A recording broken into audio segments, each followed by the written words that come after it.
Hello everyone, इस video में हम सीखेंगे बेसिक्स ऑफ फ्लटर और Firebase by creating a CRUD featured note taking app. तो CRUD फीचर का मतलब हो गया क्रिएट, रीड, अपडेट और डिलीट फंक्शनैलिटीज तुम्हारे ऐप में तुम यूज़ कर सकते हो। ये वीडियो दो पार्ट में डिवाइडेड है। सो फर्स्ट पार्ट में मैंने बताया कि कैसे अपने ऐप को तुम बैकएंड से या फिर फायरबेस से अपने कनेक्ट करोगे। दूसरे पार्ट में सारी CRUD फीचर्स या CRUD फंक्शनैलिटी कैसे इंप्लीमेंट करनी है उसके बारे में बात की है। So let's head into the video. Okay, so सबसे पहले हम अपना फ्लटर प्रोजेक्ट क्रिएट करेंगे थ्रू द कमांड प्रॉम्प्ट। तो यहाँ पे लिखते हैं Flutter create CRUD app 2024, enter करते हैं। This will create a Flutter project for you. Project directory में जाते हैं, CRUD app 2024 and then code and full stop. तो तुम्हारा VS कोड खुल जाएगा इससे। ऑलराइट, तो हम अपने VS कोड में आ चुके हैं। यहाँ पे बॉलर प्लेट कोड हटाते हैं पहले। So will remove all this and my app, और यहाँ पे सिंपली रिटर्न करेंगे हम एक मटेरियल ऐप और will create a home page. तो इसका नाम होम पेज ही रखते हैं। और अपने लिब फोल्डर में एक फाइल बनाएंगे होम स्क्रीन नाम की, होम स्क्रीन या home page .dart and let's just create a stateless विजेट। इसका नाम होगा होम पेज। ऑलराइट, और यहाँ पे रिटर्न करेगा सिंपल स्कैफोल्ड। स्क्विगलीज हटा देते हैं और मेन .dart में इस होम पेज को इंपोर्ट कर लेते हैं और यहाँ से भी इसको रिमूव करते हैं। हो जाए भाई। अब हम अपने ऐप को फर्स्ट ऑफ ऑल कनेक्ट कर लेते हैं फायरबेस से before doing anything else. So will go to the Firebase documentation. Firstly we have to Firebase login करना है। तो ये कमांड हम रन करते हैं अपने टर्मिनल में। सो न्यू टर्मिनल में आ जाते हैं और यहाँ पे हमें सबसे पहले लिखना है फायरबेस लॉगिन। तो फायरबेस लॉगिन, अगर तुम लोग का फायरबेस लॉगिन नहीं होगा तो एक स्क्रीन खुलेगी जिसमें तुम अपना फायरबेस लॉगिन कर सकते हो ऑफिशियली, और वो फायरबेस का अकाउंट तुम्हारे VS कोड से लिंक हो जाएगा। और ये कर लेना यार, क्योंकि बहुत फिर आसान रहता है तुम्हें प्रोजेक्ट्स को कनेक्ट करना फायरबेस से। सो ठीक है, ये हो गया। नेक्स्ट स्टेप है हम फ्लटरफायर CLI इंस्टॉल करेंगे अपने प्रोजेक्ट डायरेक्टरी में। तो ये कॉपी करते हैं ये command and then will go to terminal and paste it here. See installed executable FlutterFire, तो हमारे में सक्सेसफुली इंस्टॉल हो गया। Now what we need to do is we have to create a new project in our Firebase console. Okay, तो हम Firebase console में जाते हैं अपने फायरबेस कंसोल और मोस्ट प्रोबेबली एक प्रोजेक्ट पहले से ही बना होगा CRUD ऐप का। हाँ, तो क्रिएट करते हैं फिर से CRUD ऐप 2024, लेकिन इसी तरह का बना हुआ है पहले से, तो मैं कर देता हूँ इसमें ऑलराइट स्पेस दे देते हैं CRUD app 2024। Enable Google analytics, तुम्हारा मन, अगर चाहते हो तो ठीक है, मैं इनेबल ही रखता हूँ हर बार। और अकाउंट सेलेक्ट करते हैं, गूगल एड्स और क्रिएट प्रोजेक्ट। तो प्रोजेक्ट क्रिएट हो रहा है, तो ठीक है यार, ये चीज़ हो गया। उसके बाद हमें वापस से जाना है अपने VS कोड में। हम फिर से फ्लटरफायर कॉन्फ़िगर करेंगे। ओके, तो फ्लटरफायर कॉन्फ़िगर का क्या मतलब होता है कि तुम अपना जो प्रोजेक्ट है, जो तुम्हारा फायरबेस में जो प्रोजेक्ट है उससे तुम कनेक्ट करोगे अपने फ्लटरफायर को। ऑलराइट, तो उसके लिए हमें लिखना है फ्लटरफायर कॉन्फ़िगर एंड एक सेकंड में पावरशेल नहीं क्रिएट करता हूँ। Let me create. हाँ, अभी साफ दिख रहा है। तो हम यहाँ पे कॉपी पेस्ट करते हैं फ्लटरफायर कॉन्फ़िगर, विल रन दिस। तो यहाँ पे जितने भी फायरबेस प्रोजेक्ट्स हैं वो तुम्हारे फैच हो जाएंगे, मतलब तुम्हारे अकाउंट से जो कनेक्टेड है। तो इसमें जो तुम्हें चाहिए, जिससे तुम कनेक्ट करना चाहते हो, उसको तुम सेलेक्ट कर सकते हो। जैसे CRUD ऐप स्पेस 2024, ये अभी मैंने जस्ट क्रिएट किया है, तो इसको हम सेलेक्ट करते हैं। तो विल सेलेक्ट इट। अब यहाँ पे वो प्लेटफॉर्म्स पूछ रहा है, लाइक तुम ये ऐप किन किन डिवाइसेस या किन किन प्लेटफॉर्म्स के लिए क्रिएट करना चाहते हो। ओके, तो एंड्रॉयड है, iOS है, macOS है, वेब है। फिलहाल मेरे को सिर्फ एंड्रॉयड के लिए करना है, तो iOS और macOS और वेब में हटा देता हूँ, बट तुम्हें अगर बनाना तो कोई सी नहीं है, तुम iOS macOS वेब सबके लिए कर सकते हो। तो इसको एंटर करते हैं, रजिस्टरिंग। ऑलराइट, रजिस्टर हो गया। हमें देख सकते हो यहाँ पे एंड्रॉयड की एक आईडी जनरेट हो गई है, ऐप आईडी एंड्रॉयड प्लेटफॉर्म के लिए। और तुम अगर अपने फायरबेस कंसोल में भी आओगे और इसको एक बार रिफ़्रेश करते हैं, तो तुम्हें दिखेगा यहाँ पे, सी यहाँ पे एक एंड्रॉयड का लोगो आ गया है। लाइक यहाँ पे दिखाता है तुम्हें कितने डिवाइसेस के लिए तुम्हारा ऐप केपेबल है, तो यहाँ पे एंड्रॉयड आ चुका है। अब नेक्स्ट स्टेप करते हैं कि हम डेटाबेस अपना सेटअप कर लेते हैं, जो कि फायर स्टोर है ये हमारे केस में। तो फायर स्टोर डेटाबेस पे जाते हैं। Now will click on create database. ठीक है, लोकेशन सेलेक्ट कर लेते हैं और next start in production test, कोई सा भी कर सकते हो, कोई सीन नहीं है, मैं तो प्रोडक्शन में ही करता हूँ बार, और तुम लोग टेस्ट में कर सकते हो, कोई सीन नहीं है। ओके, तो हमारा डेटाबेस सेटअप हो चुका है एज यू कैन सी। और यहाँ पे एक बहुत इंपॉर्टेंट चेंज करना पड़ेगा। आई डोंट नो तुम लोग में पहले से है ये कि नहीं, बट मेरे हमेशा डेटाबेस में रूल्स में तुम जब जाओगे तो here you can see allow read write if false.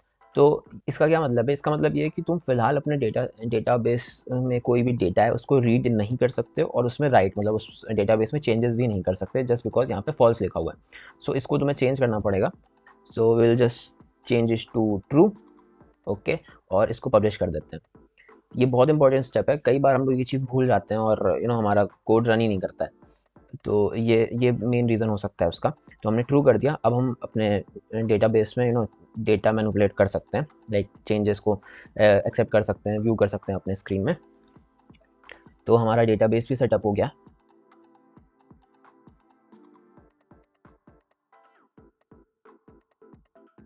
नया पावरशेल क्रिएट करते हैं। ऑलराइट, और अब बस एक या दो स्टेप और है। सबसे पहला क्या कि हमें डिपेंडेंसी चाहिए होगी फायरबेस कोर की। और तुम अगर यहाँ पे भी देखोगे डॉक्यूमेंटेशन में भी, तो इट इज़ आस्किंग फॉर कि Flutter pub add Firebase core. इसका मतलब this is a command line for adding dependency, Firebase dependency. तो उसे हम ऐड कर लेते हैं। तो ये डिपेंडेंसी तुम्हारी पब्सपेक YAML में ऐड हो जाएगी। और एज यू कैन सी हमारा एक फायरबेस ऑप्शन करके लाइब्रेरी में एक नया फोल्डर ही बन चुका है। और अगर तुम pubspec.yaml में जाते हो तो सी यहाँ पे फायरबेस कोर आ चुका है। ओके, अब फायरबेस कोर के अलावा हमें एक और डिपेंडेंसी चाहिए होगी अपने इस स्क्रड ऐप और या फिर नोट टेकिंग ऐप बनाने के लिए, और वो होगी इंपोर्ट करना डिपेंडेंसी क्लाउड फायर स्टोर की। So will write flutter pub add, ओ गलत लिख गया था कुछ, ठीक है, flutter pub add cloud fire store. Alright, ठीक है, cloud fire store and we will run this. ठीक है, तो यहाँ पे हमारा फायर स्टोर भी क्लाउड फायर स्टोर डिपेंडेंसी भी ऐड हो गई है YAML में। तो अगर हम YAML में आते हैं और यहाँ देखते हैं, तो as you can see cloud fire store आ गया है। ऑलराइट, और बस अभी एक लास्ट स्टेप बचा है हमारा। तो हमें क्या करना है, हमारा जो मेन फंक्शन है, लाइक जो हमारा जहाँ पे ऐप रन होता है, उस मेन फंक्शन में आना है। इसको पहले तो एसिंक्रोनस बनाना है, तो एसिंक, उसके बाद फ्लटर विजेट बाइंडिंग या फिर विजेट flutter binding dot ensure initialize. आ जा भाई, yes, ensure initialized and that's it, ये होगा। और एक और चीज़ है, यहाँ पे तुम्हें फायरबेस डॉट इनिशियलाइज ऐप करना पड़ेगा। और इनिशियलाइज ऐप से ही पता चलेगा तुम्हारे प्रोजेक्ट को या फिर तुम्हारे इस फ्लटर ऐप को कि हाँ ये ऐप जो है वो फायरबेस इंडिपेंडेंट है, और इसके थ्रू ही तुम्हारा फायरबेस ऐप या फिर फायरबेस की फंक्शनैलिटीज़ रन हो पाएंगी। ऑलराइट, तो हम इसको करते हैं डिफ़ॉल्ट फायरबेस ऑप्शंस और dot current platform and that's it.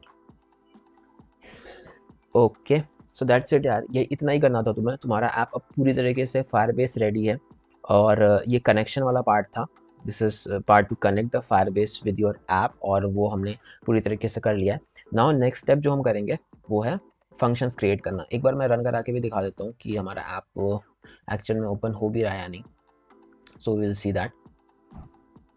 Okay, तो फाइनली ऐप खुल गया है। तो अगर मैं इसको थोड़ा सा और बेटर बना दूँ देखने में, तो I can give it app bar. Okay, app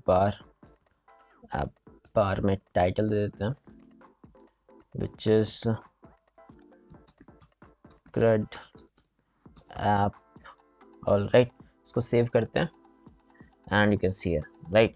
तो अभी ये ज़्यादा बेटर लग रहा है। और एक सेकेंड, उसको सेंटर भी कर देते हैं, तो centre title and true. So that's it, हमारा ऐप कम्प्लीटली कनेक्ट हो चुका है फायरबेस से। और अब हम शुरू करेंगे फंक्शंस क्रिएट करना, या फिर देखना कि कैसे हम अपने फायर स्टोर को रीच कर सकते हैं थ्रू कोड। एंड ये हमारा दूसरा पार्ट है फ्लटर और फायरबेस बेसिक्स का। और if I talk about fire store, so मेरे को कुछ बातें और करनी है just to make things more clear. If you look into the fire store which is our database, यहाँ पे हमें स्टार्ट कलेक्शन का ऑप्शन दिखेगा। कलेक्शन जो होता है वो हमारे डेटाबेस का एंट्री पॉइंट होता है। लाइक अगर तुम्हें कोई भी डेटा स्टोर कराना है, सो इसकी स्टार्टिंग जो होती है वो कलेक्शन क्रिएट करने से होती है। So let me just create a manual collection, let's call it notes collection and create it, and auto generate कर देते हैं आईडी और इसको सेव कर देते हैं। सो तुम्हें दिखेगा यार यहाँ पे कि कलेक्शन के साथ ऑटोमेटिकली एक डॉक्यूमेंट क्रिएट हो गया है, और डॉक्यूमेंट के अंडर ऐड फील्ड्स का ऑप्शन है। सो ऐड फील्ड का ऑप्शन है, उसको क्लिक करते हैं और कुछ फील्ड्स क्रिएट करते हैं। सो एक क्रिएट कर लेते हैं नोट्स, और नोट्स, एंड इसको ऐड करते हैं। और एक और फील्ड क्रिएट करते हैं टाइम स्टैम्प, और इसका टाइप देते हैं टाइम स्टैम्प, और इसकी वैल्यू जो है वो प्रेजेंट वैल्यू दे देते हैं। तो इसको ऐड करते हैं। नाउ लेट मी एक्सप्लेन ये हो क्या रहा है यहाँ पे। जैसा मैंने बताया, कलेक्शन तुम्हारा स्टार्टिंग पॉइंट होता है फायरबेस में या फिर डेटाबेस में अपने एंट्री करने के लिए। सो यहाँ से तुम एंटर कर गए, इसके बाद तुम्हारे पास डॉक्यूमेंट्स आते हैं। कलेक्शन के अंदर होते हैं डॉक्यूमेंट्स, यहाँ पे मल्टीपल डॉक्यूमेंट्स हो सकते हैं, और तुम कलेक्शंस के थ्रू तुम इन सभी डॉक्यूमेंट्स को वन बाय वन एक्सेस कर सकते हो। हर डॉक्यूमेंट के अंदर तुम्हारे पास फील्ड्स होती हैं। अब ज़रूरी नहीं है कि हर डॉक्यूमेंट के अंदर सेम ही फील्ड हो, बट हमारे केस में हम अगर डॉक्यूमेंट क्रिएट कर रहे हैं, सो वी नीड कि सिंपल एक नोट्स फील्ड हो और एक टाइम स्टैम्प फील्ड हो। थ्रू नोट्स फील्ड हम अपना नोट को एक्सेस कर सकते हैं, और टाइम स्टैम्प से हमें पता चलेगा कि किस टाइम पे हमने वो नोट एंटर किया है, या फिर किस टाइम पे हमने नोट सेव किया है अपने ऐप में। ऑलराइट, सो यहाँ पे तो हमने मैनुअली इसको क्रिएट कर दिया है, बट व्हाट वी नीड कि हम इसको कोड के थ्रू अपने ऐप में कैसे क्रिएट करेंगे, और वही चीज़ हम इस लेक्चर में मेन फोकस है हमारा। एक और चीज़, ये जो तुम्हारा डॉक्यूमेंट है इसका टाइप होता है डॉक्यूमेंट स्नैपशॉट। लाइक तुम्हारे कलेक्शंस के अंदर चीज़ें जो होती हैं वो डॉक्यूमेंट्स के फॉर्म में होती हैं, और ये डॉक्यूमेंट के अंदर ये जो तुम्हारी फील्ड्स हैं नोट्स और टाइम स्टैम्प, ये इन द फॉर्म ऑफ मैप है एक तरह से। लाइक की वैल्यू पेयर्स तुम जानते हो मैप में होते हैं की वैल्यू पेयर्स। तो तुम देख सकते हो जो तुम्हारा नोट्स है ये तुम्हारी की है, और इसके अंदर जो भी चीज़ें आ रही हैं लाइक आवर नोट्स यहाँ पे आया, सो ये तुम्हारा वैल्यू है। सिमिलरली टाइम स्टैम्प तुम्हारा की है, और जो भी टाइम है प्रेजेंटली जो यहाँ पे लिखा गया है वो तुम्हारी वैल्यू हो गई। सो चलते हैं अपने VS कोड पे और शुरू करते हैं इसकी कोडिंग। सो हम अपने VS कोड में आ चुके हैं, और यहाँ पे हमारा ऐप है। Let me just restart this, start debugging. Alright, जब तक ये रीस्टार्ट होता है हम एक नई फाइल बनाते हैं लिब के अंदर, अपने लिब फोल्डर के अंदर, और इसका नाम देते हैं services.dart।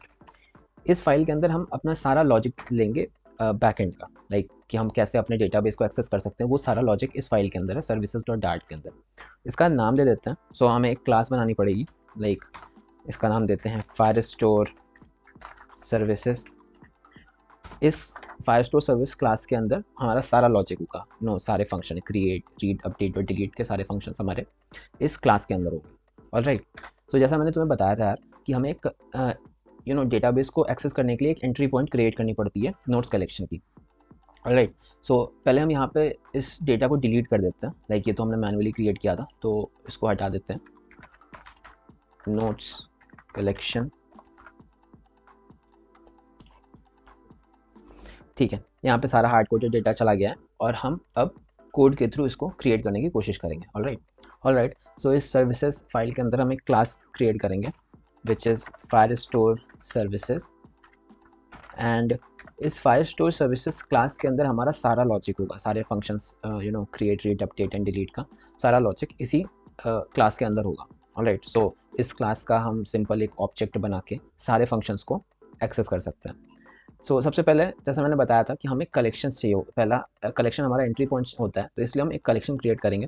कलेक्शन क्रिएट करने के लिए simply we will write collection reference and we will make it nullable, and reference इसको नाम दे देते हैं, वेरिएबल नेम रेफरेंस है, एंड ये हो जाएगा Firebase Firestore store dot instance and dot collection, and इसका नाम दे देते हैं notes collection. Alright, so same name दिया है जैसा मैंने अभी एग्जांपल में तुम्हें बताया था, वैसा ही नाम दिया है notes collection. So this is the protocol for creating a new collection. Like हम फायरबेस फायरस्टोर का एक इंस्टेंस क्रिएट करते हैं और उस इंस्टेंस से डॉट कलेक्शन फंक्शन का यूज़ करके उस कलेक्शन की नेम पास कर देते हैं और हमारा एक नया कलेक्शन क्रिएट हो जाता है। राइट, सो हमारा एंट्री पॉइंट सेट है। हम अगला फंक्शन क्रिएट करते हैं क्रिएटिंग, या फिर इसको कह सकते हैं adding new notes function. Alright, ये होगा ऑफ टाइप फ्यूचर, क्योंकि ऑब्वियस सी बात है, तुम कोई चीज़ अगर तुम नोट्स ऐड करोगे तो वो फ्यूचर में ही ऐड करने वाले हो, तो इसका टाइप फ्यूचर होगा और इसका नाम दे देते हैं हम लोग एडिंग नोट्स। ऑलराइट, और आर्ग्यूमेंट में नोट्स में एक आर्ग्यूमेंट पास करना पड़ेगा जो कि होगा न्यू नोट का, न्यू नोट या फिर सिंपल नोट लिख देते हैं इसको, लाइक आगे कन्फ्यूजन ना हो। सो इसमें एक आर्ग्यूमेंट पास कराना पड़ेगा नोट का, and this will return us reference dot add, क्योंकि हम एक नया डॉक्यूमेंट बना रहे हैं और डॉट ऐड से हमारा एक नया डॉक्यूमेंट बनता है, और उस डॉक्यूमेंट के अंदर तुमने अगर डेटा भी फिल कर दिया, जैसे कि यहाँ पे रिक्वायरमेंट है डेटा की, सो हमें सिंपल डेटा तो देना नहीं है, हमें एक मैप्स में डेटा देना है, इसीलिए हम यहाँ पे कर्ली ब्रेसेस करेंगे और हम अपनी पहली की बनाएंगे। एंड वी रिमेंबर हमारे पहले की का नाम नोट था, सो नोट करते हैं और इसकी वैल्यू दे देते हैं नोट, जो कि हमने आर्ग्यूमेंट में लिया है यहाँ पे। और हम दूसरा की बनाएंगे जिसका नाम होगा टाइम स्टैम्प, एंड इसकी वैल्यू जो होगी वो हो जाएगी date time dot now. Alright, cool, so हमारा एडिंग नोट्स फंक्शन क्रिएट हो गया है। This is the logic, this is the total logic for adding new data into our database. So हम अपने होम स्क्रीन पे आ जाते हैं, होम पेज पे, एंड इनसाइड द स्कैफोल्ड हम एक फ्लोटिंग एक्शन बटन क्रिएट करते हैं, लाइक हो जाए भाई floating action button on pressed method pass करते हैं, फिलहाल इसको नील रखते हैं, and will pass a child and it will be an icon, icons dot add, and we'll just save it. Alright, you can see यहाँ पे floating action button आ चुकी है।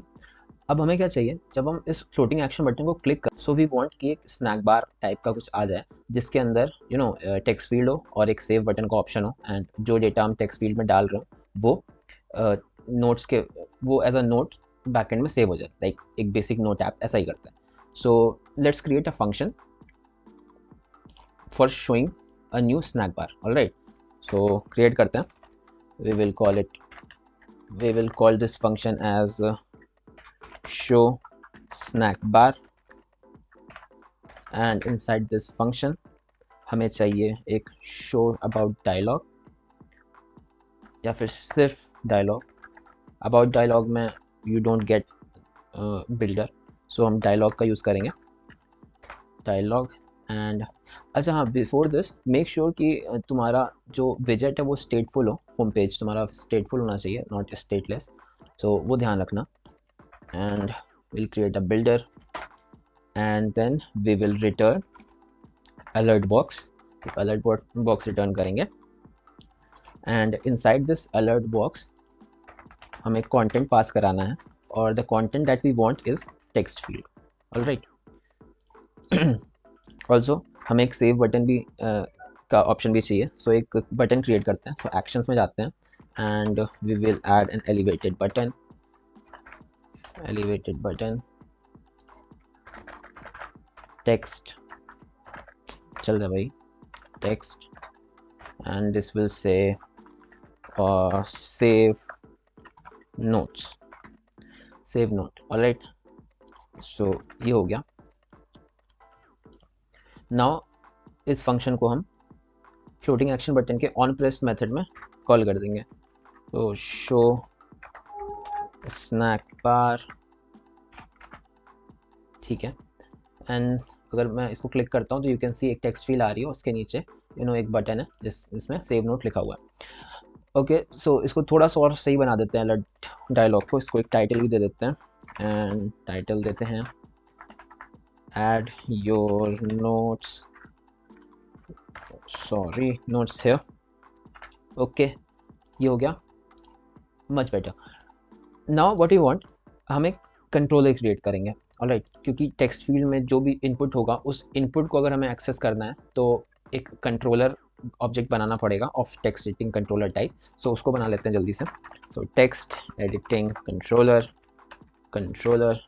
Equals to text editing controller alright.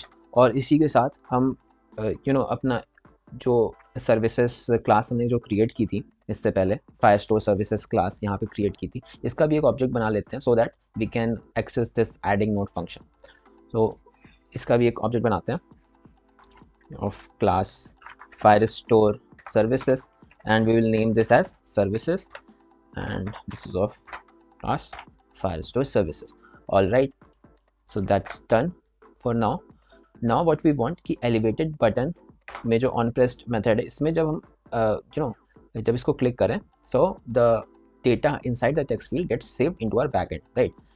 so we will call services and see adding notes का option आ रहा है, हम लोग access कर सकते हैं एडिंग नोट्स को। नाउ रिमेंबर एडिंग नोट्स में हमने आर्ग्यूमेंट डाला था जो कि एक स्ट्रिंग मांगता है ना।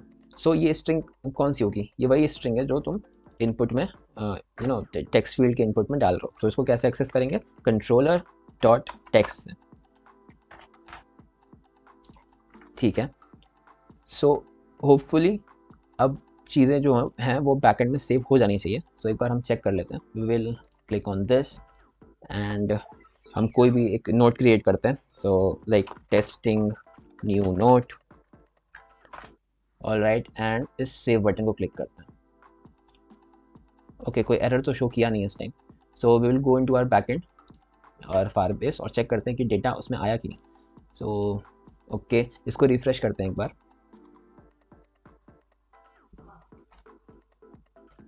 ऑलराइट सो डेटा आ रहा है यार, देख सकते हो तुम, नोट्स कलेक्शन एक क्रिएट हो चुका है। और वेट कुछ तो सीन है, आई थिंक डेटा सेव तो हुआ है बट यहाँ पे नहीं आ रहा है। लाइक नोट्स में स्ट्रिंग तो सेव हो ही जानी चाहिए राइट। तो हम चलते हैं वापस से, एक बार देखते हैं क्या दिक्कत आई। ओके मैं समझ गया। हमने तो कंट्रोलर पास ही नहीं किया। Like we have to pass the controller right.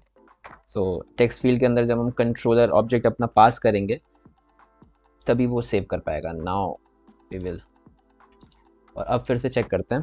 तो टेस्टिंग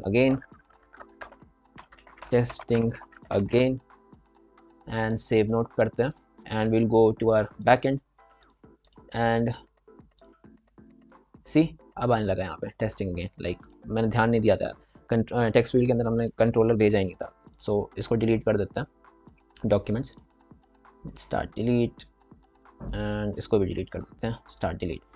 सो फिलहाल हमारे पास ये है, फील्ड्स देख सकते हो तुम, टेस्टिंग अगेन, और जिस टाइम पे मैंने उसको सेव किया है वो टाइम भी आ चुका है यहाँ पे। सो ये वर्क कर रहा है यार सही से। एक और सेव करके मैं दिखा देता हूँ उसमें, testing second time and save.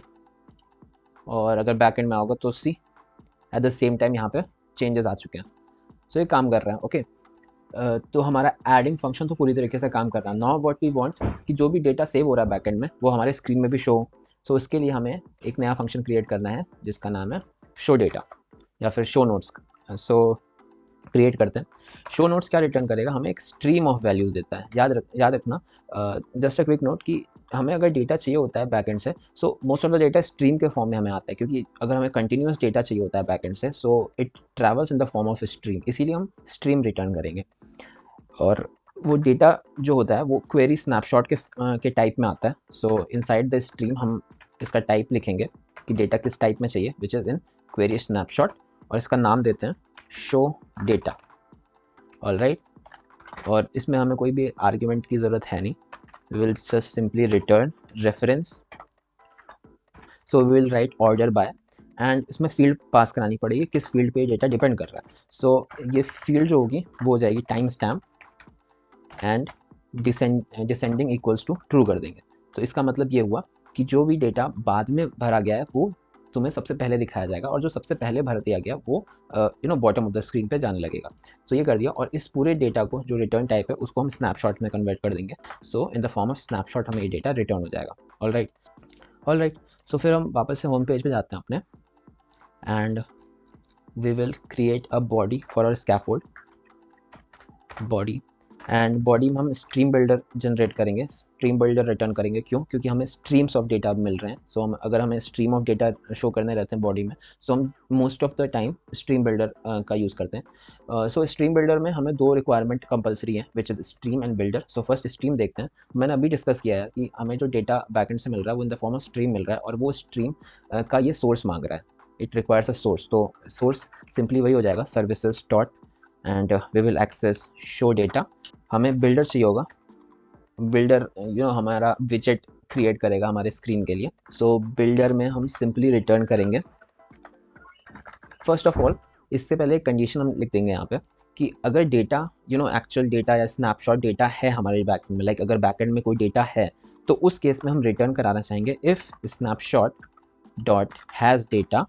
सो हम रिटर्न कराएंगे list view builder. Alright, so हम चाहते हैं कि लिस्ट व्यू बिल्डर रिटर्न करें, एंड अदरवाइज हमें सिंपल एक सेंटर विजेट रिटर्न करना है जिसमें चाइल्ड होगा text, and it will say there is nothing to show. Alright, so backend से जो data in the form of stream हमें मिल रहा है वो हम स्टोर करा सकते हैं as a list. So we will create a list जिसका नाम होगा नोट लिस्ट, एंड इसको हम इक्वल टू करेंगे snapshot dot data dot docs के। ऑलराइट, राइट, अगर हम यहाँ पे देखें, लाइक ये दो डॉक्यूमेंट्स फ़िलहाल हमारे पास हैं। सो ये दोनों documents in the form of list जो है वो हमारे नोट लिस्ट वेरिएबल में सेव हो गए। ऑलराइट, सो इसमें आते हैं वापस से। नाउ हम अपना आइटम बिल्डर सेट करेंगे। सो आइटम बिल्डर में we will return list style हम रिटर्न कराना चाहते हैं।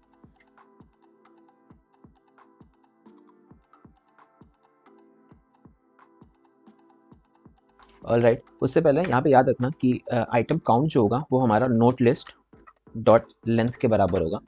जो नोट लिस्ट में जितने भी डॉक्यूमेंट स्टोर हैं, सो अगर हमें किसी पर्टिकुलर डॉक्यूमेंट को एक्सेस करना है, सो उस डॉक्यूमेंट को हम कैसे एक्सेस करेंगे, सो उसको हमें क्रिएट करना है यहाँ पे। ओके, सो उस डॉक्यूमेंट का टाइप जो होता है वो होगा document snapshot.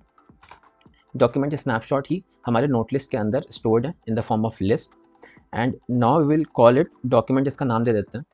Alright, so document, and it will be equal to note list and index। See simple. अब मैं अगर अपने बैकएंड में वापस से आऊँ डेटाबेस में, एंड वी कैन सी यहाँ पे फिलहाल दो डॉक्यूमेंट्स हैं हमारे पास। So document 0 and document 1, like 0th index and 1th index का डॉक्यूमेंट है। सो यहाँ पे हम फिलहाल क्या कर रहे हैं, यहाँ पे हम एक्सेस कर रहे हैं जो भी इंडेक्स इस टाइम चल रहा है लिस्ट व्यू बिल्डर में, उस डॉक्यूमेंट को हम एक्सेस कर रहे हैं। ऑलराइट, सो डॉक्यूमेंट के थ्रू एक्सेस कर लेंगे। हमने अपना डॉक्यूमेंट तो एक्सेस कर लिया, but now what I want कि डॉक्यूमेंट के अंदर जो इस फील्ड्स हैं उसको भी मुझे एक्सेस करना है। और मैंने पहले बताया था कि फील्ड्स जो हैं वो in the form of maps हैं। ऑलराइट, सो हमें एक मैप क्रिएट करना पड़ेगा, map of string and dynamic,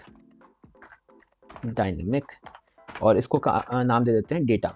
alright, and data जो होगा वो होगा document dot data and as map of string and dynamic, और let me make s capital, and that's it. अब यहाँ पे क्या हुआ, see document has the access of all the fields inside data, like documents के अंदर जितने भी फील्ड्स हैं इस पर्टिकुलर डॉक्यूमेंट के अंदर, अगर ये दो फील्ड्स हैं नोट और टाइम, सो इस कोड को लिख के एक मैप बना के, जो कि हमारा डेटा मैप है, इस डेटा के अंदर हमारे पास दोनों वैल्यूज़, दोनों की value pair in the form of map store हो चुके हैं।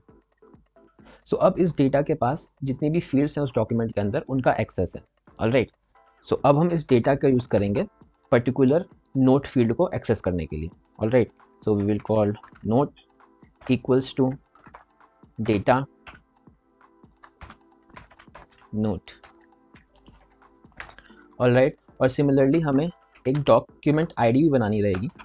And just to be clear, document ID का यूज़ हमें अभी बाद में करना है, फिलहाल डेटा शो करने के लिए डॉक्यूमेंट आईडी का कोई काम नहीं होता, but we will need it later. So document dot I D, और तुम देख सकते हो यार यहाँ पे मैंने डॉक्यूमेंट डॉट आई डी का यूज़ किया है, ना कि डेटा डॉट आई डी का, क्योंकि हर एक डॉक्यूमेंट की खुद की एक आईडी होती है। सो ये हम इस डॉक्यूमेंट से, जो कि यहाँ पे हमने क्रिएट किया था, इस डॉक्यूमेंट से एक्सेस कर सकते हैं। ऑलराइट, हर एक डॉक्यूमेंट की एक पर्टिकुलर आईडी होती है, और तुम देख सकते हो वो आईडी ये है, ये जो स्ट्रिंग में लिखी हुई है यही उसकी आईडी है, एंड ये डिफरेंट होती है हर एक डॉक्यूमेंट के लिए। सो आई थिंक क्लियर हो रहा होगा यहाँ पे क्या हो रहा है।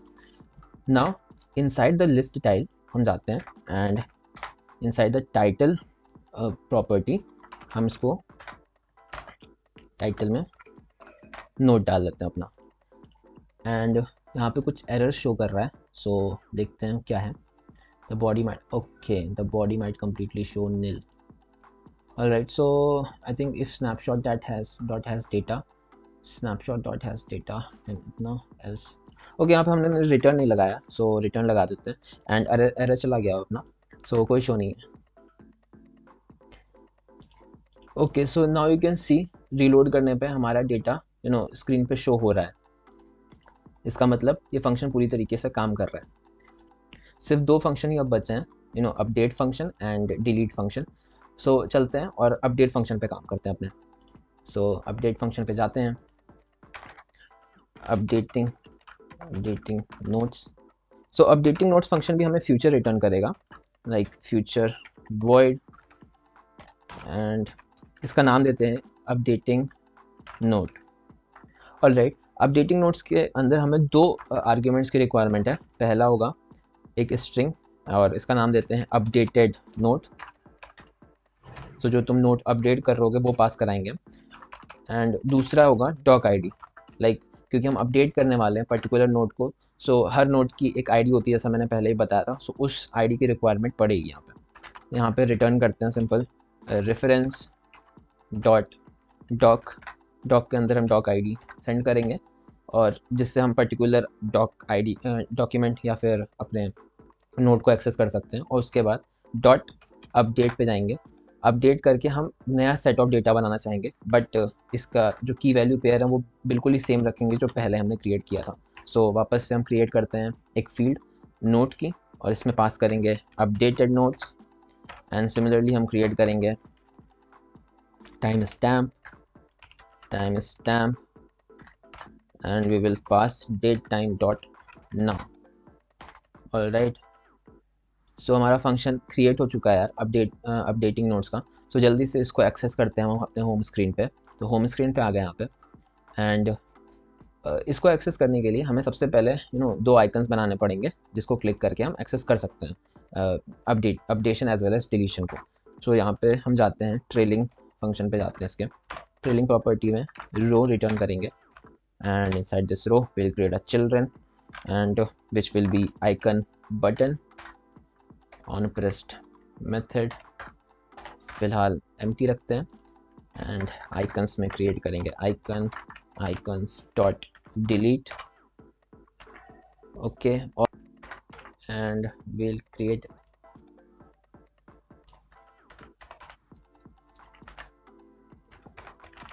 एंड डू रिमेंबर यहाँ पे मेन एक्सरसाइज जो है वो हमें मिनिमम करनी पड़ेगी, अदरवाइज एरर आएगा। सो इसको कर देते हैं मिनिमम एंड सेव करते हैं।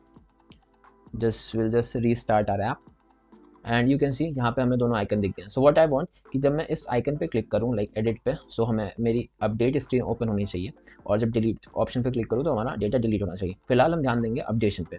ऑलराइट, सो तुम्हें याद होगा यार, हमने एक फंक्शन क्रिएट एक मेथड या फंक्शन क्रिएट किया था जो कि है शो स्नैक बार का। इसको क्लिक करने पे हमारा एक पॉपअप इस खुलता था।